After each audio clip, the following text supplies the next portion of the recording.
Planejamento para compreensão e como tornar visível a aprendizagem por meio do planejamento. Vou aqui comentar o capítulo 11 do nosso livro Aprendizagens Visíveis, Experiências Teórico-Práticas em Sala de Aula e contar deste capítulo que eu escrevi, que se chama Planejamento Reverso, um caminho possível para tornar visível e alinhar ensino para compreensão, avaliação formativa e currículo baseado em competências. Eu começo trazendo o contexto, que eu encontrei para conhecer essa teoria do planejamento para compreensão e conto da pesquisa que eu fazia para o Centro de Referências em Educação Integral na época, que era justamente de trazer novas formas, pesquisar novas formas de avaliação para o desenvolvimento integral. Estratégias de avaliação que fossem mais alinhadas com esse conceito de aprendizagem para o desenvolvimento integral. E aí eu fiz essa pesquisa dentro do Cidade Escola Aprendiz por 2 anos e foi aí que eu conheci boa parte da bibliografia sobre aprendizagens visíveis, que eu me deparei com essa bibliografia, e especialmente o que eu conto aqui é que junto com essa pesquisa eu fiz uma viagem com o Instituto Catalisador para a Califórnia em 2017. E lá eu pude conhecer a escola mais inovadora que eu já vi na minha vida. Então ela era uma escola na periferia do Vale do Silício, em Oakland, não era em São Francisco, era bem na periferia, num lugar assim bem destituído de espaços públicos, de espaços verdes, em que a população tinha muita carência de políticas públicas, tinha muita violência e muito desemprego. E era um bairro, a sua maioria de imigrantes. E a gente tinha ali uma população da escola que os avós nem falavam inglês, os pais falavam, mas não escreviam, e as crianças estavam entrando nas melhores universidades dos Estados Unidos. E todas as paredes das salas de aula que a gente via dentro dessa escola, ela se chama Lighthouse Public Charter School, era uma escola feita como uma charter school, só que concebida por professores. Então era um colegiado de professores que tinha fundado a escola e buscado financiamento para pagar os 25% que o governo não paga quando é uma charter school. Então era um projeto em validação e que já estava ali na sua 2ª unidade, já tinha mais de 10 anos. E era muito impressionante. A escola inteira ali já era um 2º prédio que eles tinham realmente desenhado com o objetivo de fazer escola. E em todas as paredes a gente via o pensamento visível. Em todas as salas de aula tinha registros do que eles estavam estudando. Quais são as nossas perguntas nesse tema? O que a gente já sabe até esse momento? O que a gente ainda vai buscar saber? Como saberemos se sabemos ou não? Essas perguntas estavam em todos os lugares, sobre objetos da matemática, da linguagem, da lei de equidade racial dos Estados Unidos, na sala de artes, no espaço que tinha muito a ver com artes e maker, das experiências maker.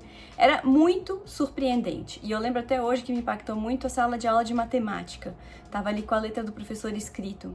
Aqui os erros são esperados, respeitados e inspecionados. Ou seja, ele criava uma disposição dos estudantes participarem e se jogarem na experiência, errando e aprendendo com o erro. Eu fiquei muito impressionada com essa escola e perguntei para eles qual que era a base do fundamento, daquela visão pedagógica. E eles falaram que era justamente o planejamento para compreensão, esse planejamento reverso, e as aprendizagens visíveis de um dos projetos do Projeto Zero, que era o Agency by Design, que é o desenvolvimento do protagonismo pelo design.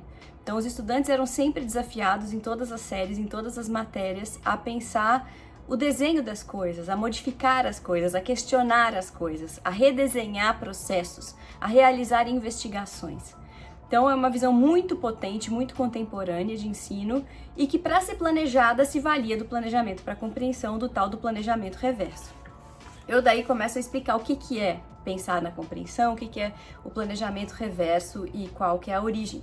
Os 2 grandes teóricos mais conhecidos é o Grant Wiggins e o Jay McTighe, dos Estados Unidos, que trabalharam anos e anos com formação de professores em avaliação e formação continuada de professores, e sistematizaram essa prática de planejamento visando alcançar uma aprendizagem mais profunda e significativa para os estudantes. Então, isso é a compreensão. Quando os estudantes aprendem não para reproduzir e memorizar o que o professor está ensinando, mas criam sentido e compreendem verdadeiramente o que eles estão estudando, a ponto de saberem resolver situações desafiadoras, novas, que não foram trabalhadas em sala de aula. Então, que eles sejam capazes de transferir o conhecimento aprendido em sala de aula, de matemática, linguagem, ciências humanas, da natureza, artes, para contextos reais, em situações problema reais, e eles tenham autonomia e capacidade conceitual, de conhecimento, de valores, de atitudes para resolver esses problemas. E aí eles falam um conceito que eu acho muito importante, que está realmente em todos nós, né? Que todos nós professores temos dois grandes pecados capitais, né, na hora de ensinar. O ensino orientado à cobertura de conteúdos, que é muito comum nos ensino fundamental, anos finais, ensino médio e ensino superior, né? Que é o professor estar orientado a dar aula sobre aqueles conteúdos, usando um livro didático, uma apostila, e aí ele tem que dar o conteúdo. Então tem uma ideia do professor transmissivo, que transmite informações, dá palestras, organiza textos para transmitir informação. E nesse caso, a gente não tem muita certeza se ao transmitir tanta informação, o que realmente os estudantes estão compreendendo dessas ideias. O que eles precisam saber ao final. E o outro grande pecado, que é mais comum na educação infantil e no ensino fundamental, é do ensino orientado por atividades. Então a gente se preocupa muito em fazer coisas com o estudante, em colocá-los para ter várias ações, várias interações, e essa fazeção de atividades nos revela que eles estão aprendendo. Nesse caso também, eles podem fazer muitas coisas, ter as mãos muito ocupadas, mas as cabeças vazias de conceitos. Então, os autores, Grant Wiggins e Jay McTighe, nos convidam a pensar, tanto antes de pensar em atividades e antes de pensar em conteúdos, que resultados de aprendizagem a gente quer alcançar. O que os estudantes têm que ser capazes de compreender ou de interiorizar como habilidades, como capacidade de pensamento e como que eles vão nos demonstrar que eles aprenderam. Então a gente vai inverter, ao invés da gente pensar primeiro no conteúdo ou primeiro nas atividades que engajam, que podem ser legais, a gente pensa primeiro nos resultados que a gente quer alcançar, em termos de compreensões duradouras que os estudantes vão ter daqueles conhecimentos, daquelas habilidades que a gente está trazendo para eles. Depois a gente vai pensar que evidências vão nos revelar que a gente está indo para o lugar certo. Então, como a gente vai coletar evidências do aprendizado dos estudantes em processo, para a gente saber se eles estão realmente compreendendo e não só memorizando e reproduzindo conteúdo. E, por fim, a gente revisa a sequência de ensino e aprendizagem, ou projeto, ou atividade permanente, vendo se essas atividades estão de acordo e coerentes com os objetivos, com os resultados desejados. Se elas são realmente as melhores formas de alcançar o resultado que a gente precisa ou não. Por isso chama planejamento reverso, que é a ideia da gente pensar no final primeiro, onde a gente quer chegar, para depois pensar nas atividades que a gente vai realizar e no conteúdo que a gente vai cobrir ou desenvolver em sala de aula. Em inglês, o termo é understanding by design, então é compreendendo, desenvolvendo a compreensão pelo desenho, nessa ideia de que o professor desenha um caminho de aprendizagem para os estudantes, pensando o que vai favorecer o contato dos estudantes com as ideias essenciais que eles precisam conhecer e como eles vão desenvolver aquelas habilidades. E como que eu, professor, vou ver este desenho acontecendo e se eu estou indo no caminho certo ou não. A discussão da compreensão, do ensino para compreensão, é muito mais comum nos Estados Unidos do que aqui no Brasil.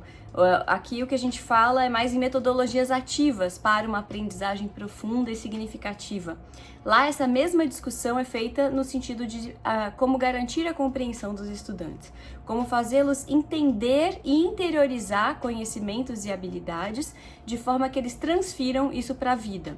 Então, por exemplo, se a gente está ensinando frações, qual que é o melhor jeito de eu ensinar frações para que eles depois possam resolver um problema contextualizado e real aplicando o conceito de frações corretamente.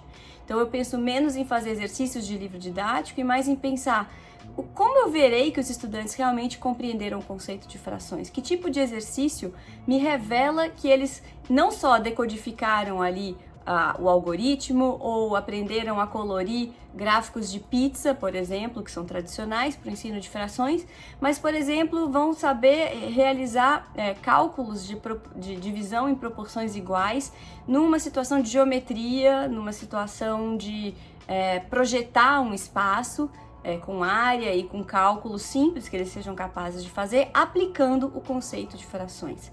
Então eu vou primeiro pensar qual que é a ideia essencial de fração, quais são as evidências de que eles entenderam essa ideia e não só estão reproduzindo mecanicamente, e aí eu vou pensar situações desafiadoras que vão fazê-los aplicar esse conhecimento numa situação nova, diferente daquela da sala de aula ou do livro didático, para me mostrar que eles compreenderam. A mesma coisa sobre qualquer outro conceito. A gente pode pegar um conceito, sei lá, de preservação ambiental, de biomas, de algum processo histórico, e aí eu tenho que pensar não só as informações e conhecimentos que eles têm que ter para definir o que são esses conceitos, mas como eles vão mobilizar e transferir esses conceitos para pensar uma situação, problema, um desafio ou interpretar um texto que envolva esses conceitos e que eles vão me demonstrar terem dominado autonomamente esse conceito. Então, essa é a grande discussão do planejamento para compreensão, e os autores desenvolvem então os 3 passos para um professor saber planejar com essa intencionalidade. Pensar nos resultados desejados primeiro, depois nas evidências de aprendizagem e, por fim, na sequência de ensino e aprendizagem. E aí eu discuto o caso de Tremembé, do município de Tremembé, que o Centro de Referências em Educação Integral apoiou no desenvolvimento da sua política de educação integral. E a gente traz os instrumentos que foram trabalhados em Tremembé, traz QR Codes, traz vários exemplos das perguntas que eles desenvolviam lá na revisão de currículo e na orientação para os professores resolverem os seus planejamentos na rede. E por fim, eu termino o capítulo fazendo uma discussão sobre o sentido geral do que é o planejamento para compreensão, qual que é o movimento de compreensão que os estudantes desenvolvem, e eu faço uma relação entre essa discussão e a teoria da motivação. Como que a gente realmente motiva os estudantes a desenvolverem participação e senso de pertencimento, de capacidade de compreender ou fazer coisas em sala de aula. E aí eu trago a relação entre autorregulação e motivação que estão na base do desenvolvimento da compreensão. Então é isso, eu não vou dar muito spoiler da teoria da compreensão, posso depois deixar aqui o link de uma reportagem que a gente escreveu para o Centro de Referências em Educação Integral sobre essa teoria da motivação. E quando a gente conheceu também a professora Rhonda Bondi, que nos ensinou muita coisa sobre planejamento para compreensão, sobre planejamento reverso e sobre teoria da motivação. Vou deixar aqui o link para vocês.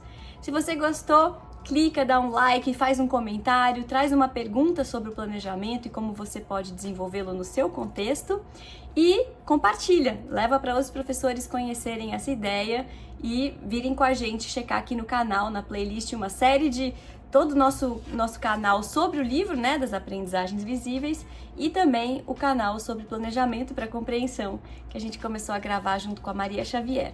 Vão vir mais coisas por aí, a gente quer muito uma hora escrever um outro livro sobre planejamento para compreensão e trazer mais ferramentas práticas para vocês.